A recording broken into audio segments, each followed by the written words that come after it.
மனித உயிர்கள் மகத்தான். மனிதனுக்கு மனிதன் விட்டுக் கொடுத்து வாழ்ந்தால் ஏன் இந்த வெட்டும் குத்தும்?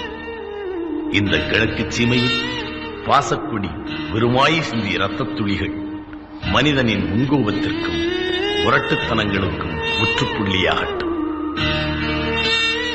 மனித நேயத்தை வளர்ப்போம், வக்கிரங்களை அழிப்போம்.